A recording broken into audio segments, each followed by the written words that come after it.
একই সূরা একই রাকাতের মধ্যে বারবার পড়া যাবে কিনা? এই প্রশ্নের উত্তর হলো, একটা সূরা একই রাকাতের মধ্যে আপনি বারবার পড়তে পারবেন না, এইভাবে পড়তে বলা হয়নি। আপনাকে পড়তে বলা হয়েছে যে যদি কোনো ব্যক্তি নামাজের মধ্যে আলাম তারা পড়েছেন, এখন আপনি একই সূরাটাকে আপনি দ্বিতীয় রাকাতের মধ্যে আপনি আবার আলাম তারা পড়বেন, এইভাবে আপনি পড়তে পারবেন না। আপনাকে বলা হয়েছে দ্বিতীয় রাকাতের মধ্যে আপনি কি করবেন, আলাম তারা পরিবর্তে আপনি ইলাফি পড়বেন।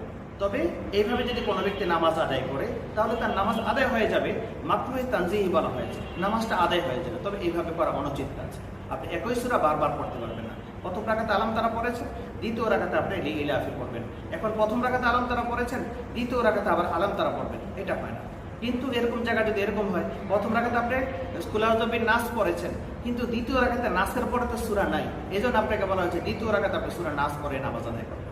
কিন্তু সূরা নাস ব্যতীত অন্যান্য যে সূরাগুলো আছে এগুলিকে প্রত্যেকটাকে আলাদা আলাদাভাবে নামাজের মধ্যে